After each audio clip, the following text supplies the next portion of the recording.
Achi nama qabdu nama Dubai bakka ishin jirtu sanarraa imbaasii achiiti nama processing gochuu danda'u amma kan bakka buufachuu dandeessan qabdu.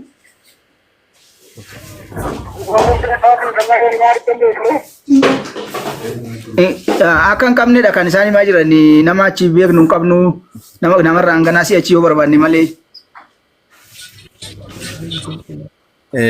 Amma yaanni isaanii akka nama isin qabne akka namni biraan bilbileetti illee himanii isin kana waliin mari'attaniitiin guutu atillee fira ishii waan taateef isaan maatii yookaan abbaaf ilmoo waan ta'aniif obboleettiin qunnamsiisi erga mucayyoon tuni itti bilbiltee waan kana jetteeni isaan akka nama isaa barbaadu yookaan atuuyyuu nama qaama biyya kana keessa jiraatu jechuudha. Nama biyya kana keessa jiraatu nama reeffa mucayyoo kana galchuu danda'u nama waan isiin asii qabdu wajjin tarakabee faana bu'ee galchuu danda'u isaan bakka buufatanii.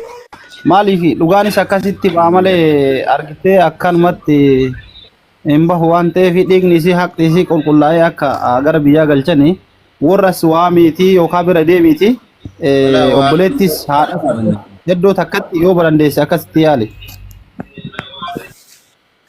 Tole haa ta'u nani ala waan hin danda'u inni oo. Wanni nu gootu obboleettii isee yaalaa jiraatte neetworkii ni qabdi silkii isii qabdaa kontaakti gochuu dandeessaa. Nan qaba yaalaan jira bilbila ishiitu na didee malee yaalaan jira ammayyuu sinin qunnamsiisa obboleettii ishees. Obboleettiin ofii obboleettii jecha kanarraa fuudhee san booda abbaan gara Finfinnee ol dhufanii nama bakka buufattanii namni isitti amantan jechuudha. Mijattii tana dhiiga ishii nu haa baasu namnu ajjeese seerra ajjeese nuti amma torbee tokko yookaan ammoo ana ofii kiyyaatitti roobii irraa hanga har'aa dadhabbii irra jira. Akkasuma hawaasni illee urga dhaga'ee kan biizinasa godhatee asirraa haasa'uu jirullee baay'eetu jira. Kan dhugaaf barbaadaa jirullee baay'ee jira. Mallaqa keenya baafnee konkolaataa kennaan cinqamnee barbaadaa jirra. Oromummaa fi obbolummaa jechuudha. Namoonni baay'een ittiin of beeksisuudhaaf geema godhatee lubbuu namaatiin kaasirraa taphatu baay'eetu jira. Maatii guutuun maatii isii qopheessitee nama ofii keessanii amantan irra bilbilame. Nama ofii keessanii amantan bakka buufattanii guutuun ni dhageettami. Guutuun ni dhageettami. Neetworkii keeti. Hello Abdi. Abdi. Wayye guutuu dhagaa jira. Wayye. Obboleettii ishiitti bilbilee obboleettii ishii bilbilee argadheera kun amma waan taasoftan taasaa shifaanallee. Mee gaafii nu gaafanne kana nu gaafadha. Kumbee.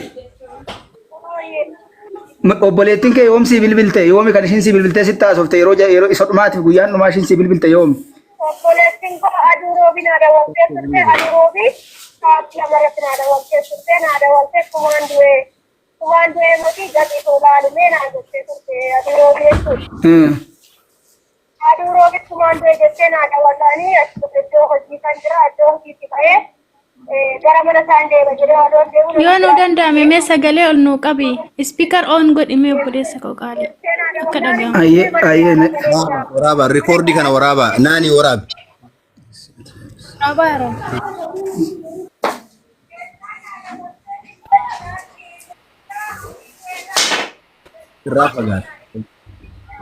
Ergoodha warra jira jirtan warri dhugaan isin cinqee asirraa iyyitani dhugaa hoo barbaadde faamilii isiiti sheer godha.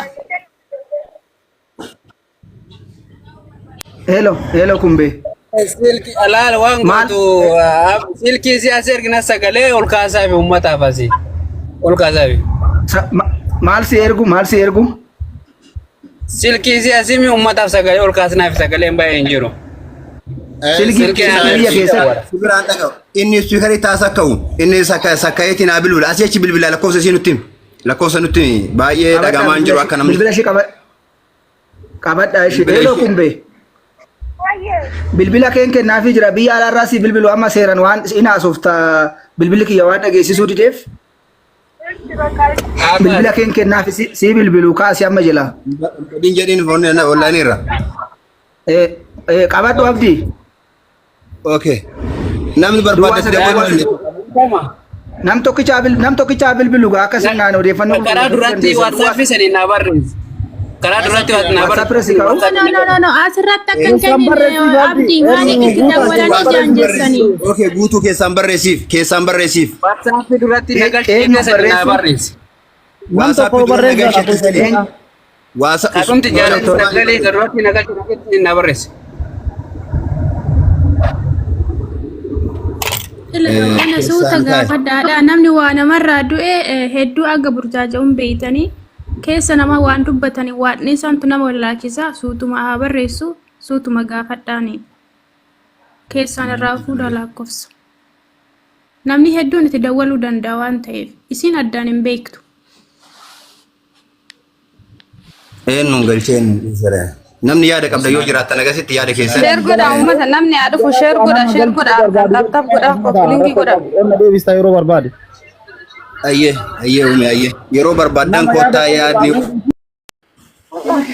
Achi nama qabdu nama Dubaay bakka ishiin jirtu sanarraa hin baasee achiiti nama piroosesii gochuu danda'u amma kan bakka buufachuu dandeessan qabdu.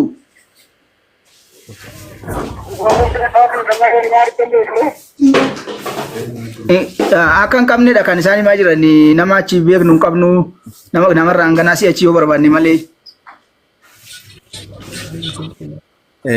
Amma yaanni isaanii akka nama isin qabne akka namni biraan bilbileetti illee himanii isin kana waliin mari'attaniitiin guutu atillee fira ishii waan taateef isaan maatii yookaan abbaaf ilmoo waan ta'aniif obboleettii nu qunnamsiisi erga mucayyoon tun itti bilbiltee waan kana jetteeni isaan akka nama isaa barbaadan yookaan atuuyyuu nama qaama biyya kana keessa jiraatu jechuudha. Nama biyya kana keessa jiraatu nama reefa mucayyoo kana galchuu danda'u nama waan isiin asiin qabdu wajjin tarakabee faana bu'ee galchuu danda'u isaan bakka buufatanii. Maaliif dhugaanis akkasitti ba'a malee argitee akkanumatti hin bahu waan ta'eef dhiigni isii haqni isii qulqullaa'ee akka gara biyyaa galchanii warras waa miitii yookaan bira deemiiti obboleettis haadha hedduu takkatti yoo barandeesse akkasitti yaali. Tole haa ta'u nani ala waan hin danda'u inni. Wanni nu gootu obboleettii isee yaalaa jiraatte neetworkii ni qabdi silkii isii qabda. Kontaakti gochuu dandeessa. Nan qaba yaalaan jira bilbila ishiitu na didee malee yaalaan jira ammayyuu. Sinin qunnamsiisa obboleettii ishiis. Obboleettii nuu fidi. Obboleettii jecha kanarraa fuunee san booda abbaan gara Finfinnee ol dhufanii nama bakka buufattanii namni isitti amantan jechuudha. Mijattii tana dhiiga ishii nu haa baasu. Namnu ajjeese seerra ajjeese nuti amma torbee tokko yookaan ammoo ana ofii kiyyaatitti roobii irraa hanga har'aa dadhabbii irra jira. Akkasuma hawaasni illee urga dhaga'ee kan biizinasa godhatee asirraa haasa'uu jirullee baay'eetu jira. Kan dhugaaf barbaadaa jirullee baay'ee jira. Mallaqa keenya baafnee konkolaataa kennaan cinqamnee barbaadaa jirra. Oromummaa fi obbolummaa jechuudha. Namoonni baay'een ittiin of beeksisuudhaaf geema godhatee lubbuu namaatiin kaasirraa taphatu baay'eetu jira. Maatii guutuun maatii isii qopheessitee nama ofii keessanii amantan irra bilbilame. Nama ofii keessanii amantan bakka buufattanii guutuun ni dhageettami. Guutuun ni dhageettami. Neetworkii keeti. Hello Abdi. Wayye guutuu dhagaa jira. Wayye. Obboleettii ishiitti bilbilee obboleettii ishii bilbilee argadheera kun amma waan taasoftan taasaa shifaanallee. Mee gaafii nu gaafanne kana nu gaafadhu. Kumbee. Obboleettiin kee yoomsi bilbilte yoomi kan ishiin si bilbiltee sitti taasofte yeroo isa dhumaatiif guyyaan dhumaa ishiin si bilbilte yoomi. Obboleettiin koo aduu roobii naa dawwaltee turte aduu roobii sa'aatii lamarratti naa dawwaltee turte naa dawwaltee kumaan du'ee mati gadi tolaalumee naa jettee turte aduu roobii jechuudha.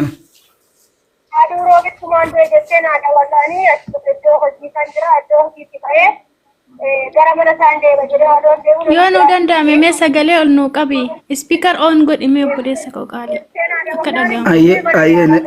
Waraaba rikoordii kana waraaba naani waraabi. Waraabaa yeroo.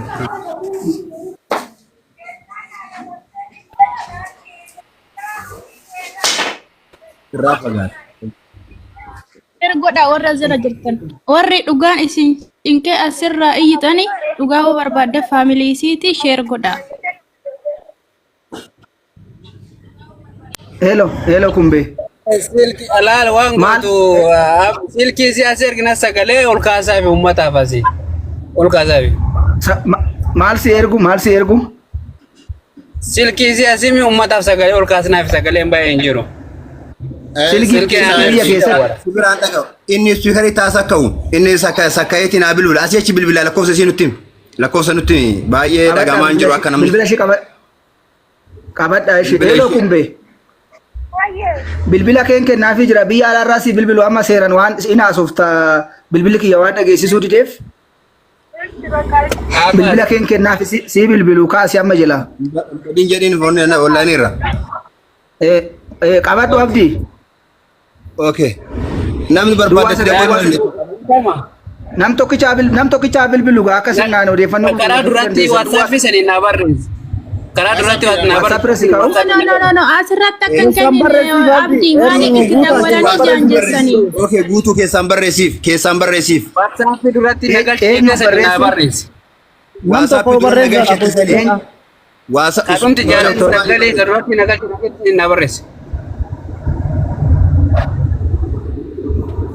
Kana suuta gaafadhaadha namni waa namarraa du'e hedduu aga burjaaja'uun beeytanii keessa nama waan dubbatanii waan isaantu nama wallaachisa suutuma haa barreessu suutuma gaafadhaanii keessaan irraa fuudha lakkoofsa namni hedduun itti dawwaluu danda'a waan ta'eef isiin addaan hin beektu.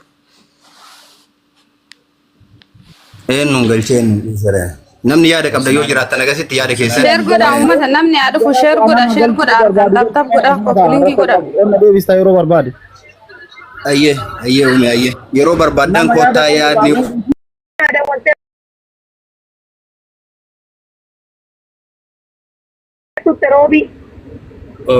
Okay. Waan si taasoo itti qabu. Aduu roobii abbaan manaa fi aduu roobii du'e aduu roobii ganama saalamatti dabalte abbaan manaa kiyya jedhanii dhaqee fuudhanii naan jette. Abbaan manaa kee hin jettu maanii rifadhee bakka hojiin jira bakka hojiitii ba'ee iddoo mana isaan deeme jedhee odoon deemu namni biraaf bu'ee naan jedhan haati.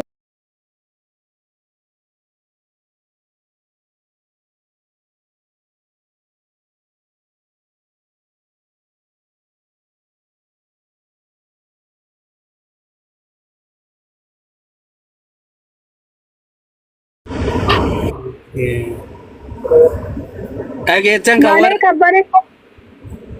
qabbaneen imma namni najjeefne qabbaneen ofii kofajjeefte kanaaf sanatti ani ofii kiyyaa bira gaalan ani reessi kiibichaa gara Itoophiyaa irra kanaa galuun barbaade malee waan tokko hin barbaadu malee qabbanee namni najjeefne qabbaneen ofii kana fajjeesaa reessi koo guyyaa sadiin booda gara Itoophiyaa adaraanaan jettee natti mattee turte malee namni tokko qabbaneen guutumatti ofumaaf lubbuu ishee qabatten jedhan karaa mataa kiyya. Okay. Ana bichaas miti waa'ee kana jechuu ishee obboleessa ishee tokkoofis dawwaltee turte durbii ishee tokkoofis dawwaltee turte ani ofana jeeta kanaan booda jiraachuu silan hin dandeenyetu biyya lafaa kanarra jiraachuu hin danda'u kanaafiyyuu kanaan booda garaa keetiif naa dawwalte. Sagalee kana sarara. Okay. Obboleetti dhumatti tokko waliin dhalatanidha mucoon kun. Hin jedhaani ijoollee Itoophiyaa hunduma maraafiyyuu gara Itoophiyaa irra akka reeffi naa dhufuun barbaade. Okay. Obboleettuma tokko waliin dhalatanidha guutu mucoon kuni. Walumaan dhalatanii gara motora Hangafa ishiiti. Ishiin kun hangafa ishiiti kan amma bilbiltaniif hangafa ishiiti qabbaneen immoo ishii irratti laal kasiin jiran kasi gaafatan walumaan dhalatanii hangafa ishiiti moo waliin dhalatanii si gaafatan. Waliin dhalatanii. Wanta ni gaafadhe. An hangafa ishiitiin irra dhalattee jirti. Maqaan ishee eenyu? Maqaa ishiitiif abbaa ishii maqaan paaspoortii nu bira waan ta'eef. Maqaan ishee paaspoortii eenyu jedha adda nu baasa. Maqaan ishee paaspoortii irraa eenyu jedhaa jedha. Qabbanee Raggaasaa jedhama ka. Qabbanee Raggaasaa. Kabbanee Raggaasaati maqaa michatti duute. Isin mucayyoon duuti kabbanee raggaasaa tun ammoo hadaanuu raggaasaa. Paaspoortiin abdii bira hin jiran paaspoortii isa maqaa isaa nu haala ta'u. Gaafii biraa waan irraa qabdanii.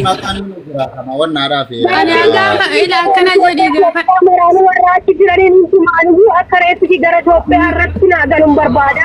Namni kun qabbanee nama ajjeesa jechaa jiru jedhani qabbanee namni ajjeefne qabbaneen ofiiti. Awwaati hidhamne malee namni ajjeefne qabbaneen ofii of ajjeesse kanaaf kanatti atattamaan ani akka reeffi Itoophiyaa irra naa galuun barbaada malee qabbanee namni ajjeese ofii of ajjeesa ani jiraachuu hin danda'u jettee kanaaf obboleessa kooti duubii fiyyatti nutti himtee turte. Okay, asumaan nama biyya kanaa qabdanii gaafa dhufne Nama biyya kana nama reeffa jechuu nama bakka buufachuu dandeessan. Biyyarraa buufatamu.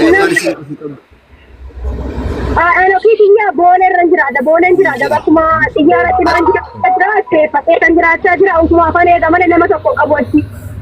Okay, Usman. Oi. Usman wantan barbaadu tokkoon qaba. Masaawaqaa shibutu masaawaqaa nama Muhammad dubbatu kana guutuu fi la masaawaqaa haaraa otoo hin taane masaawaqaa haroogee masaawaqaa nama kanaa nama guutuu la guutuusa maqaa ishii guutuudhaa fi paaspoortii as jiru kana wal maddii qabuu barbaada. Sigala hamma dubbataa jirtu hamma kana obsa Usman Usmi qaabadhume qoyme Usman qoy Usman na obsime obsa kanarraa gaafii qaban Qoy hadaanu qoy gaafadha obsa gaafii sirraa qaban nagaafadha ati obbolaa isii beektaa? Obboleewwan ishii kan beeknu otoo hin taane akka ganda tokkootti nuti ganda tokkodha. Beektaa jedhe ganda tokko barbaadan jiru. Obboleewwan isii beektaa? Maqaa isii, abbaa isii, haadha isii beektaa? Namni beeku hin jira. Nama beeku barbaadan jiru. Nama beeku miti. Faamilii isii barbaadan. Mucaan kun faamiliidha. Akka jedhu onni dheeffanneef. Abdi gaafi kan keessi deebisa. Sagaleen kun haasaa jirti bilbila keessa jirti. Nuti kan barbaannu sagalee hin taane masaawaqaa namni kun waraqaa eenyummaa qabamti. Waraqaa eenyummaa obboleewwan ta'uu isaanii kan mirkaneessu. Nuti kan barbaannu waraqaa eenyummaa namni dhabee hin jiru ganda keenya. Rakkoon qabu sheer godha. Kana waasaa Abdi akkana godha. Inni irraa fuudhee Abdi na dhageetta. Warroonni ammallee shakkitan, warroonni ammallee mormaa jirtan. Obboleettii isiitiif abbaa isiillee ija keessan fuulduratti fidanii kunoo sagalee illee ka dhagayaa jirtan yoo shakkitan lakkoofsa obboleettiitii fi ka abbaa kennaa fi itti dawwalanii waan barbaadan akka barbaadanitti haa gaafatan. Homaa rakkoon qabu. Maaliif nu waan dhibaatiin wanni haasaa Abdi carraanaa kennaa kenna. Cabbii tanaa baasuu barbaadan obsaa akkasuma falmattu kalee galgala isin laalaa turre jarana dhugaa walitti himnee waliin jiraanna malee sobaan waliin jiraachuun hin danda'amu. Kanaaf nu dhiiga obboleettii kennaa kana baasuuf jecha dalagaa keenya kanaaf lakkoofsa warra koo falmattu sabar. Lakkoofsa warraa jira. Lakkoofsi warraa jira waan ta'eef wanni haga nama wal fitti jiru. Obboleeyyan amma olaa dhageeffatu. Obsa mootii naa qaban yeroo tokko mootii naa qaban Oromoon jechuun yoo wal kabanyee waliin jiraannaa taate malee akkanatti amma dubbiin kun hiikamaa hin jiru. Dubbiin kun hidhamaa jira. Maatii finneerra. Maatii caalaa namni icciitii meetti beeku tokko hin jiru. Atamma kaleessa ijoollee shawaa jennee haga iyyaa oollee nam takkittiin kaardii guuttee namni nurra dawwalte hin jirtu as keessa. Dhageeffadhu nu kaardii keenya baafnee konkolaataa keenya baafnee petroola keenya baafnee keenya dhaabnee micattii tana faana bunee halkanii guyyaa barbaadu jiru. Maal akka taate akkamitti akka duute barbaadaa jirra. Barbaanne illee arginee jirra. Irra geenneerra akkamitti akka duute ragaa guutuu harkaa qabna. Kijibaanii miti akka keessan ka deemnu. Shakkiinii miti akka keessan ka deemnu. Takka jedhe lammaffaa maatii ishee ishiin itti bilbilatteetiin jettee isin finnee gurraaf gurratti isin dhageessisu jirra. Akka keessan malaanii miti ka haasa'u jirru. Mallaqaan itti bilbila.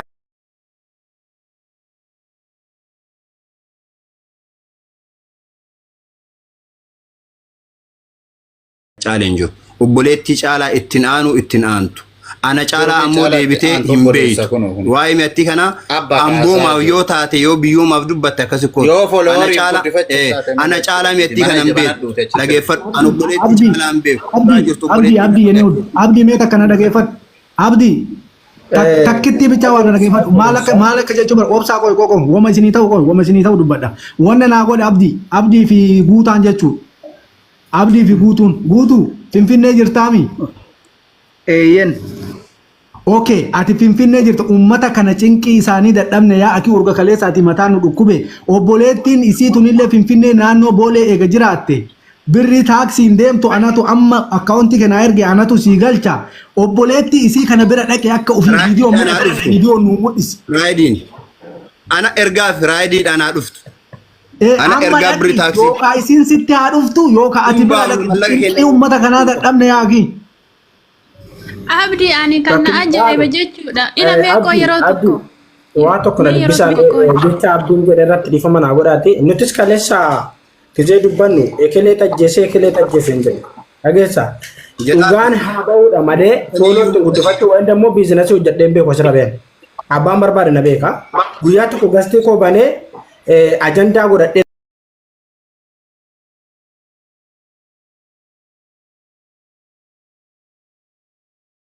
In barbaadullee sigala foolas guddifachuuf himite ani akkamittiin mucoon kun boqotte akkamittiin lubbuu ishii darbe dhugaan jiru haa ba'uudha malee ekeleetu ajjeesee ofiifama ajjeeftee maal akkamitti of ajjeeftee abbaan barbaade ajjeesu ofii waaf ajjeestu akkamittiin lubbuun kun huni darbe isa kana bichaadha nuti baruu kan barbaanne malee ekeleeta ajjeese qaama dhuunfatti ajjeese qaama akkasitti ajjeese jennee wanti nuti dubbanne hin jiru kaleessa abbaan barbaada nu jala teessanii ilaaltaniirtan wanta nan gastii banee dubbachaa ture kaleessallee akkamittiin akka lubbuu ishii darbee aabarruudhaaf malee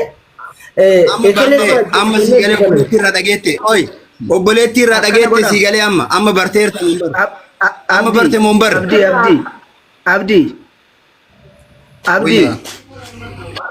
me yeroo tokko carraanaa kennaa amma dubbii kana yoo diyaaloogii yoo goone itti bahuu hin dandeenyu ammallee haqni obboleettii keenya baheera jennee nama nuti wanti hafu hin jira wanti karaa poolisiitiin dhufu ragaan kan dabalataa wanti dhufu in eegna waan ta'eef ammallee wanti nuti ifatti xumurame jennee cufnu hin jiru garuu waan sanaaf galtee ta'u immoo lafatti qulqulleessaa haa deemnudha waan ta'eef namootni faanni parsanaalii walitti hin dubbatina parsanaalii walii Inasa inati obsana wajji walitti nu gadhiisa obsaan eessa akka ta'e yoo dhuguma nama naannoo ishii ta'e ani haa mirkaneessu gaaffiin isaa sirriidha ID micayyoo akkas nama jettan ani micayyoo barbaadee deemen ID ishii iskaan godhee isin erguudhaaf yaalii nan godha har'a jechuudha kanaaf obsaa naa kennaate ani obsaa wajjin haasa'a obsa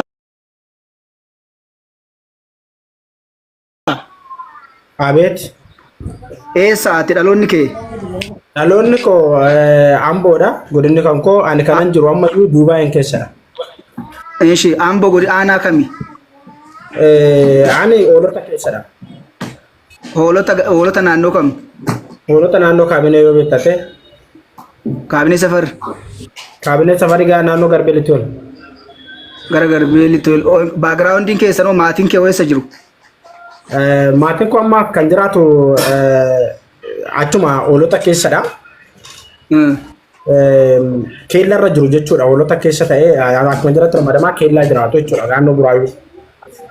Tole waan atamma amma shakkii qabdu shakkiin kee kan inni hubadhe micayyoo nama dubbifame kun dhuguma obboleettii ishiitti abbaan dubbifame kun dhuguma abbaa ishiitti kan jedhu sana shakkuun kee waan sirriidha nama sagaleedhaan amanuun dhiisuun hin danda'ama sagaleedhaan hin beektu garuu yoo amante ani micayyoon ani guutuun jedhama guutuu dameen jedhama abbaan koo damee fiixaati haati damee fiixaa kuulii waaqee eeggataa jedhamti abbaan qabbanee immoo raggaasaa gonfaa waaqee eeggataa jedhama.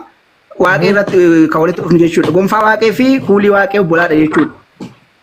Okay. Anaaf micayyoon dhiiga kiyyaa sana waan shakkituun qabaatiin yoo shakkitellee ani ID ishii ID kan micayyoo amma maqaa geeddarattee ani kumbeedhaan nan beeka naannootti yeroo dhalootaa anis eegan naannoo raasii qe'ee bubbulee waan ta'eef amma immoo adaanuudha jettee maqaa ishii suura ishii ID ishii any other official document waan barbaachisu kamiyyuu iskaan godhee siin ergaa ati shakkiin kee immoo dhugaadhuma jiru baasuudhaaf waan ta'eef positively I understand it.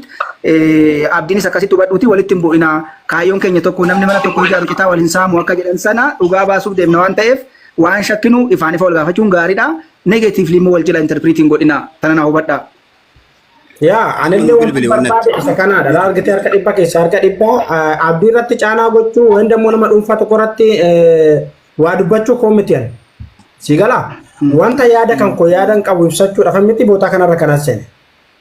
Right. Ila kana ta'ee fi namni kuni kalaa kallattii kamiinillee haa boqotu karaa kamiinillee haa ta'u jechuudha. Argitee obboleettii koodha eega jette ragaan waraqaa wal fakkeessu abbaa faadhasa wal fakkeessu yoo jiraate hundumtuu itti amanee callame. Siigala? Chaniidha fi jechuudha malee nuti amma akkasii akkana jennee wal gurguraajessuuf iddoo kanarra kan dhufne jechuudha. Fala jiru dhawumnee hundumti keenya iyyuu hubannee wanta hubanne san obboleetti keenya kana kallattii jiruun akka gaggeeffamuudha malee.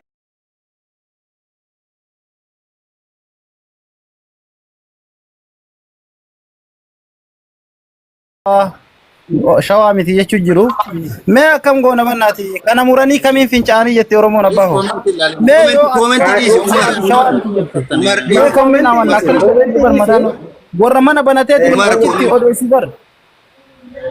Koomentii sanaa deemaa isaa dhukkubsu. Obboleetti miti jedhaa jiru kana akkamitti dhiiga mucayyoo kanaa baasaa eekee akkamitti baadhiin mucayyoo kana. Dhaloonni haadha kan kooti yoo barbaadde mogorii deemti qoradhoodhaan warqii gadaa faayisaa jedhamti abbaan barbaade dhaqee qoratu amma gaalichaatti qorachuu hin danda'ani. Dhaloonni abbaa kan kooti immoo amboodha amma gata duwwaa jaa keessa dhaqee qoradhu agaafa san naba. Biizinasii irraa citaa kanaaf hirmataa jiran dhugaa qaban isaan kun waan itti jiran foloorii irraa cita kanaaf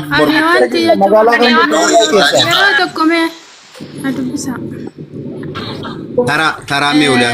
Namni hundu azala warri ture hoo jalqabarra yeroo guutuun dubbaturraa ture ta'e jiraattan ta'e yeroo abbaatti bilbilee abbaan dubbatu dhageessanii jirtu. Yeroo immoo isumma jechuudha amanutti naafoo jiru kun immoo obboleettitti dawwalullee dhageessanii jirtu kun shakkiin qabu jechuudha. Abbaa dubbisee ka'ee deebi'ee obboleetti dawwalee jechuudha. Obboleettiin Finfinnee jiraachuu nama hedduutti informationii kana kennaa jira. Warri dhufee asitti haasa'u warra dhugaa miidhattillee baasuu hin dandeenye warruma ajandaa asirratti iyyuu malee namni dhiiga isii caalaatti aanu hin jiru. Haadhaaf abbaa obboleettii fira isiiti jechuudha. Isaani kan itti aanu isaani kan mucaayyoollee nookii itti matuu dandeessu rakkoo isaanii yoo ta'e malee kabiraa asi dhuftanii akka waan isaan caalaa itti aantanii jibdan hin kijibinaa dhiisa nama baasulleen taata waan ta'eef amma isin warra asirraa waan fedhe haasa'u dhiisaati guutoo hin burjaajja'ini atillee achitti mucaayyoo dandeessu qaamaan itti dhaqiiti yoo as dhufuun barbaachise as dhuftanii nama barbaaddanii waan kana itti dhaabbata godhu malee asumarraa wal karakkaraa ooluun bu'aa takkas hin qabu. Nama asirraa kana amansiisuuni dhugaa rabbi inuma hin dandeessa. Osoo akkanatti arguun argu siin jedha waan ta'eef nama asirraa amansiisuuf hin cinqaminaa erga haadhaaf abbaa argattanii obboleewwan fira argattanii dubbiin dhumatee jira. Isaan wajjin haasaa